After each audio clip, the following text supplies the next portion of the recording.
Robin Slim Show. Jiggley Jones. How you doing, Jiggley?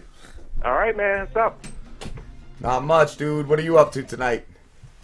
Just hanging out, waiting for the World Series game to start. Oh, yeah? You been watching that? Not really, but tonight I plan on it because it's the big event. You know? Yeah, I started watching it. I was like, this is gonna be a great series, and it just like I don't know. I just fell off of it. Like it just I don't know. I wanted to see it really bad because I would love to see the Royals win it, but I fell off the fucking thing. Like, well, I guess it started looking like the Giants were going to take it, so everybody sort of probably backed off a little bit. But then after last night, I guess it got interesting. Yeah. Who you pull for? I always like the underdog, so I'm going with the Royals. Yeah, I'm everybody loves a good underdog story. Made it this year anyway. And once my team was out, I couldn't, man. I wanted to, but once the Yankees are out, man, I can't do it, dude. yeah, that's why I only watch limited portions of it. So. Yeah. So Jiggley, where are you? I am in Chester County, Pennsylvania, which I guess is not too far from you guys. I was right? gonna say are you Trenton. Well, we're South Jersey, like LBI by the shore. Yeah, all right. Yeah. So out towards Lancaster County, out there where the Amish people are from, all that stuff. So I'm sort of out in the country. Okay.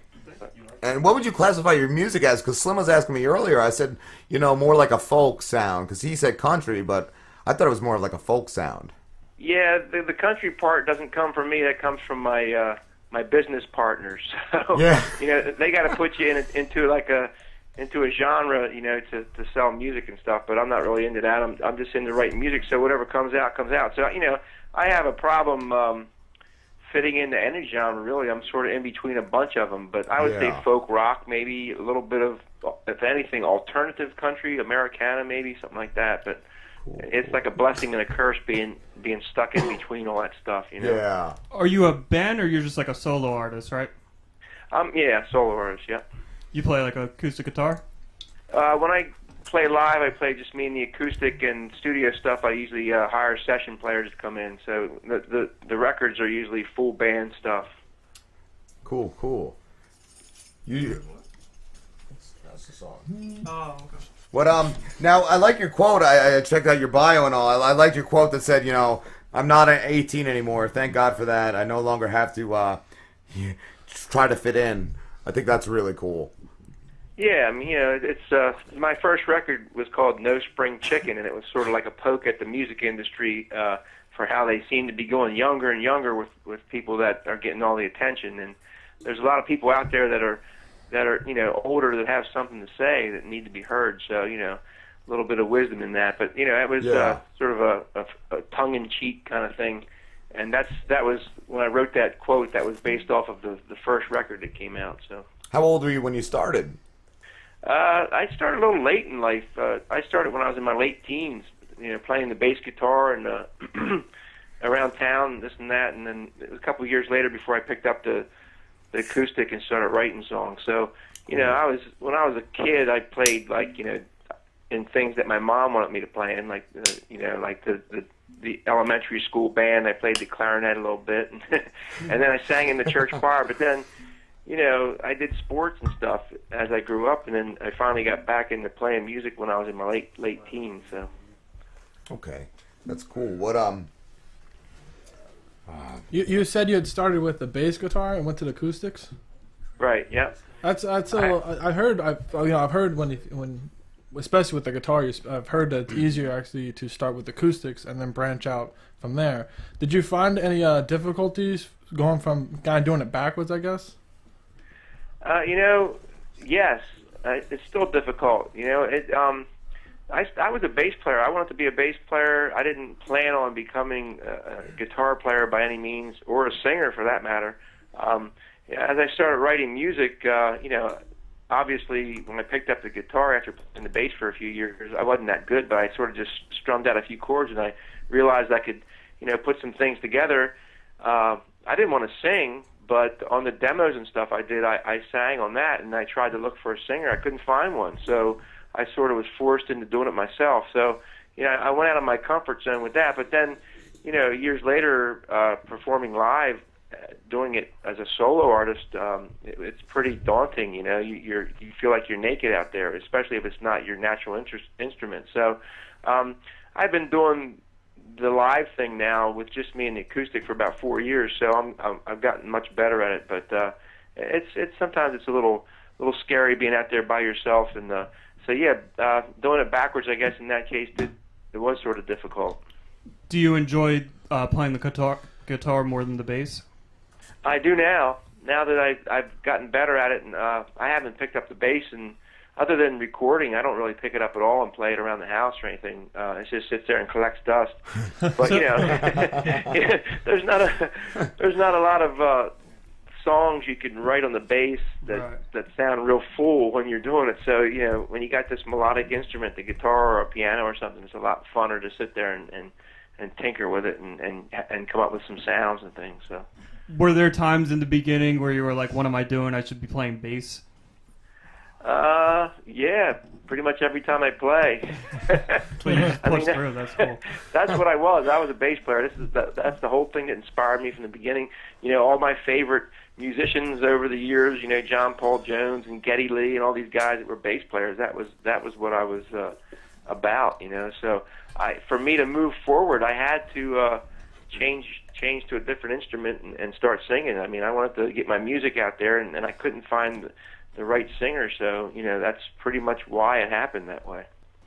Did you at any point, because you said you weren't a very strong singer, did you ever go to like a vocalist coach at all, or?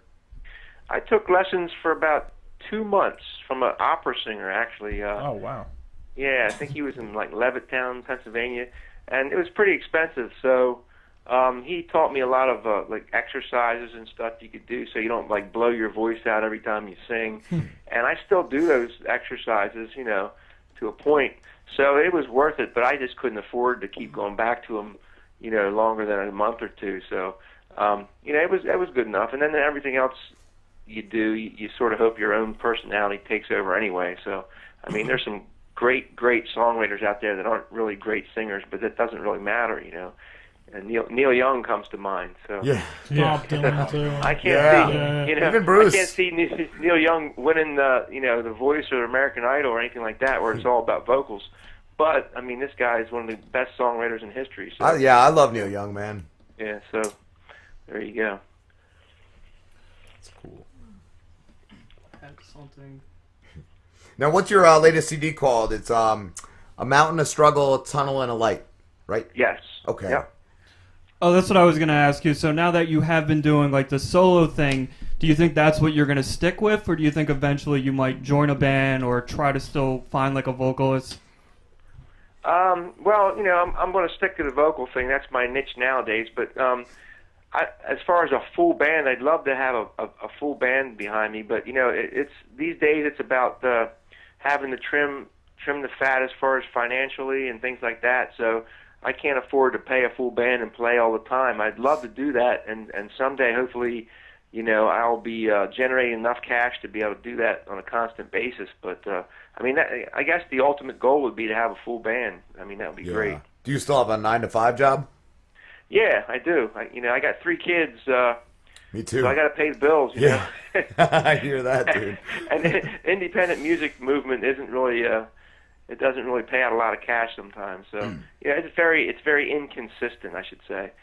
So I had to have something that's consistent. Do you play a lot of venues? I do. Coming up here this winter, I'm going to sort of stop for a while. I think I'm going to start writing some new material for whenever the next record comes out. But you have to write music, and it takes a lot of time. So you got to pick and choose when you can do that. And I think the wintertime this winter, I might sort of hibernate and try that. I might get out and play it once in a while, but I had played a bunch up till I think I got one more show this year that I know of right now. Sometimes that sneaks up on you and you grab a bunch of them in a group but I'm sort of hoping to sort of lay back and write some music and not have to worry about running around the ice and snow like I did last winter. So yeah, that was a rough one, man. Yeah, it was. What type of things do you write about? Like, what inspires your writing? That has varied through time, but these days, I guess because I got kids and it seems to be my entire world, most of the things I write about are like life, just things that go on in life that most people can generalize with. You know? Yeah, I saw that one Early Morning Light where you said it's about the fear of losing a loved one when things might be getting stale. Yeah, I mean, it's cool. that kind of thing. And you know, it's just I don't plan on writing that specific thing. It's just when I start putting the song together and how it moves and it bends and things like that, it sort of unfolds the way it does. And you halfway through the song, you know, at least in my case, I'm like, okay, this is about this. Instead of starting the song out thinking it's going to be about that, as it unfolds, it becomes that. So, you know, it's just like I said, it's a generalization, and people can relate to that because a lot of people have been in situations similar to that, so they could put their own story into it. You know. Do you rewrite a lot of your stuff, or is it like when you're finished writing it, it's usually good? Both. It's, you know, once in a while you hear the stories of people that write songs that knock one out in half an hour, and it's their best song they've ever written. That's true. I mean, sometimes it just happens. And other times, like the Early Morning Light, for example, that thing kicked around here for over a year. Different versions of it, different ideas, different, you know. And then finally, I finally came up with something I really liked. It right before I went down to Nashville and recorded a record. This thing just kicked in one day, and that's where it became Early Morning Light. So, there's times when songs I might bring back from years ago, like my single off that record, "Walk on Me." That's my oldest song on the record, and I brought it back because I thought it was good. That it really never, you know, saw the light of day back in the day. So I wanted to try to get that to the public, and you know, it worked out good that way. So, what other do you have any other passions besides music? I like sports, especially football. You know, my kids, of course, they take up my entire being. So, you know, I'm sort of like a history buff. I like the Civil War. I'm a big reader of the Civil War. It sounds boring, but yeah, I don't know what drives me on that one. And I've been doing that since I was a kid. So sometimes when I got some free time, I travel around and go to different battlefields and stuff like that, camp out and, you know, drink some beer and go see some stuff, you know. I'm with you on the history. I had a question though. We had just talked to a guy who had said that he'll carry like a notepad with him and he'll jot something down real quick if he sees it. Are you the same way, or? It depends. Like I write in certain modes. Like I can't do two things at once. So I guess that's why it's so hard for me to sing and play the guitar. But, you know, it's like if I'm in writing mode, I'm in writing mode. That's what I'm saying. Like this winter, I might just do that. So when I do that, yes, I do carry a pen and paper around with me. You know, I'll take it on my job and stuff. I got a few minutes where I can write something down because I forget things easy. So, you know, if I come up with an album title one day and I can't remember what it was, the next day I kick myself, you know. So yeah, I do the same thing. I have a great idea. That's why I always carry something to write on with me, too, for the show when I have an idea, because otherwise I'll forget it. I'll get so mad. Sometimes I even write things down, and I'm like, I'll just write like one word, and I have no idea what it means. Sometimes I can't even figure it out, man. Right. Just insane. Going back to like the history thing, what do you think the most interesting thing about like the Civil War was? The fact that they were crazy enough to do it. You know? I mean, what would make you stand like 50 yards from another guy and try to blow his brains out? You know, it just blows my mind. That's why I think one of the reasons I'm so interested in it is because it's just like, dudes, you're all Americans here. You know, you're killing each other by the thousands. Can you be that angry? I mean, it's just. That's the funny part, because they say that they were like playing cards with each other and like they're in between battles and whatnot. They just be having friendly conversation. Oh, let's pick up our guns. It's time to start. That's just like completely. I guess like, back then, I was gonna say, I guess back then they weren't smoking weed yet, so nobody was like chilling out and, you know, talking about it. You know, it's like, yeah, they were getting together, and I guess the Confederates had a big supply of coffee, and they would trade it with the Union soldiers for newspapers and stuff like that. So, you know. What always got me about that war is the medical field, I would say, or the medical aid, is like if everything just got amputated, it was just that was the way it was. It just you got shot in the foot, they chopped off your whole leg. It's like, Well, they weren't using small caliber bullets back then. Those things were like 58 caliber. So whenever it hit a part of your body, it usually took out some bone with it. So once the bone shatters, I guess there's not much you can do about it. So they just, and plus you had to make a decision because then gangrene would set in and then you'd die anyway. So you had to cut it off to keep that from happening. And the other aspect about it is I know they weren't putting people to sleep when they were doing it. They would just put something in their mouth and say bite down on this. Bite down. Right. And they just Drunk on whiskey. Yeah. get them drunk on whiskey and just chop that motherfucker off. I'll tell you what, man. Those were men back then. These guys are marching 100 miles over a week period in the dust and bare feet half the time, and it just blows my mind the life they led back then they were so hardened compared to us these days. We slip over to the Wawa and have a coffee and get our money out of the Mac machine there, and everything's good. Have you did you being in that same period of time? Did you read Killing Lincoln by any chance?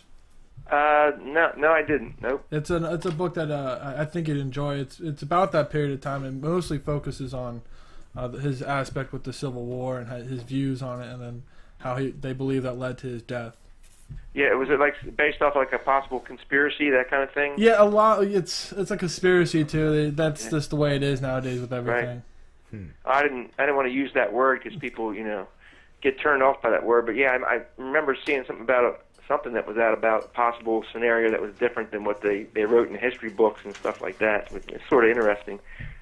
But yeah, most of the stuff I read is very the battles and stuff. I'm less into the politics of it and more into the actual layout of the battles and the battlefields and the different units that fought here and who did what and this and that. Most people think that's a little on the boring side, but for some reason that really gets me going. So, did you have like a favorite general from that war? Yeah, there's lots of them. Even Robert E. Lee, I thought he was an unbelievable general, as far as just being a straight-up military. Just fighting on the wrong side. Yeah. They all have their own personalities. General Grant was like a bulldog, Luckily, he had a lot of guys and a lot of supplies because he used them all up, but he got the end result, so... Well, I know. I'm pretty good. I'm a history buff. I know a little bit about it, I guess every war. I guess, but I know at that time Lincoln was just going through generals like left and right.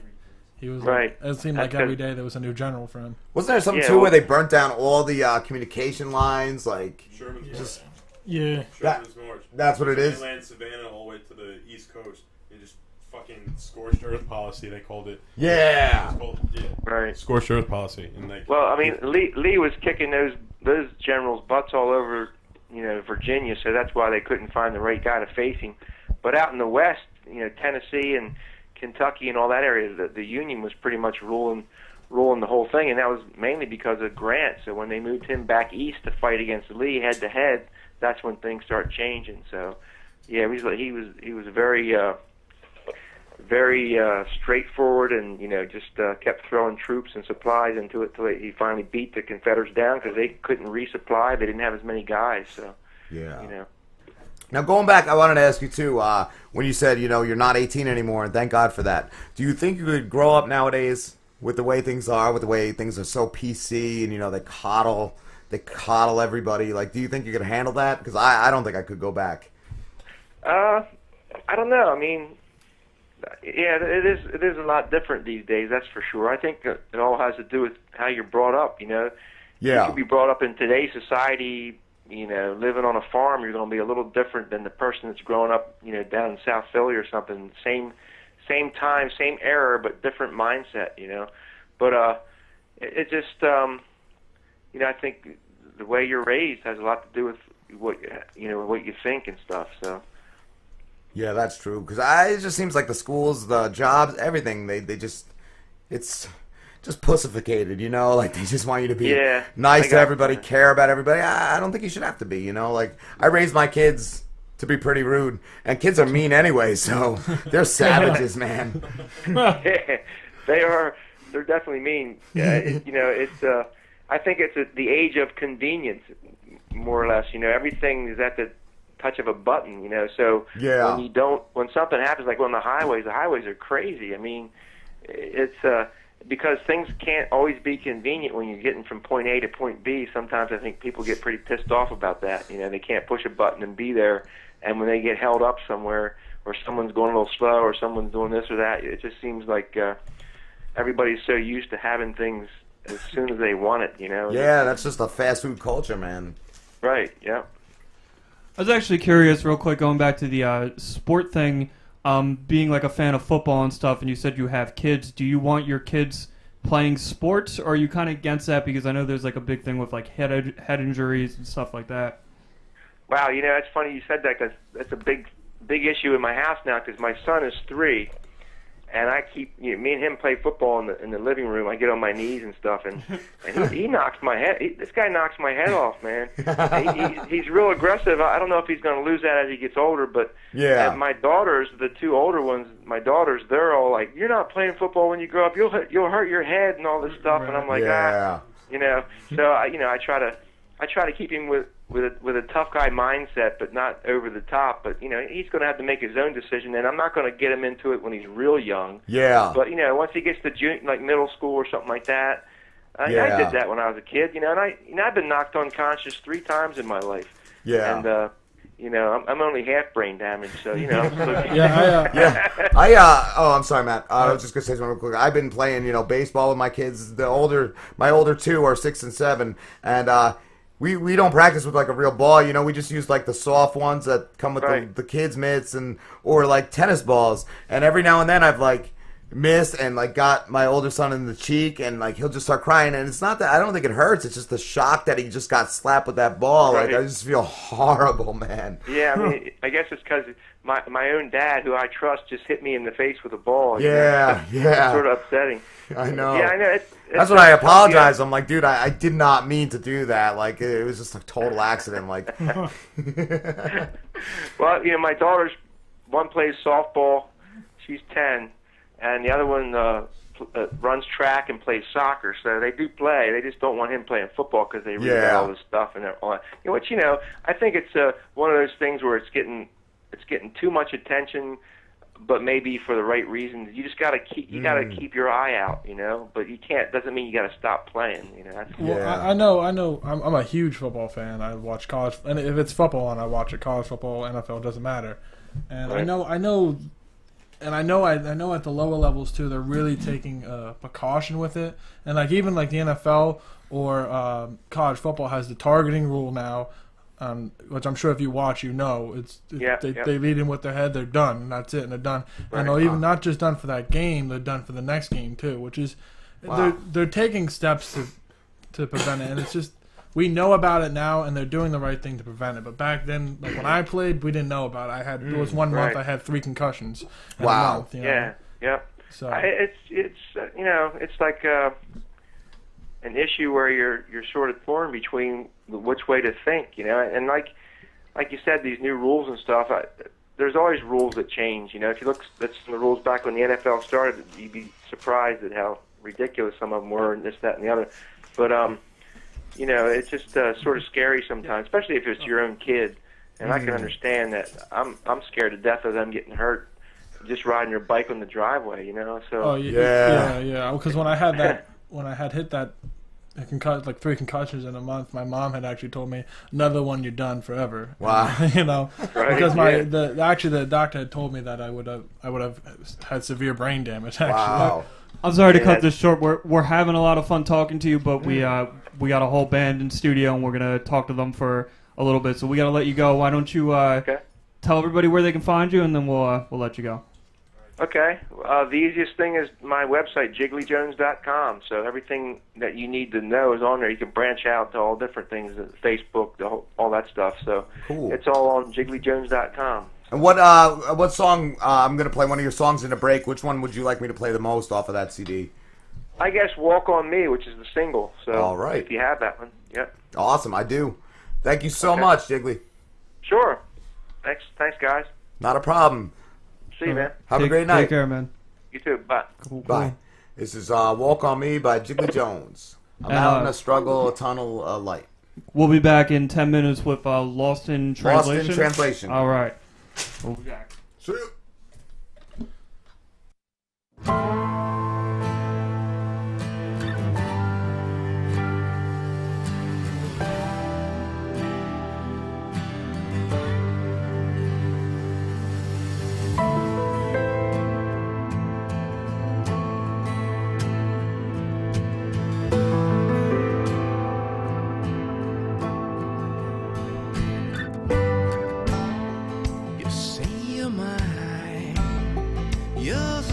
Time, but you live so free. Oh, how can this be? What can I do? What can I do? And I see you. What can I say?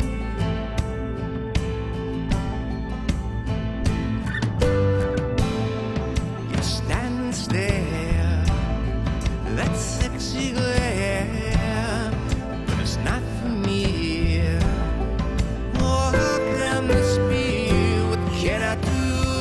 Can I do when I see you? What can I say? Oh, are you all over me? You walked on me before, you walk on me again. It's nothing new. Oh, are you all over me? You walked on me before, you walk on me again. But I love you. What can I do? What can I do? Welcome home with open arms. That's what I see. Oh, how can this be? What can I do? What can I do when I see you? What can I say?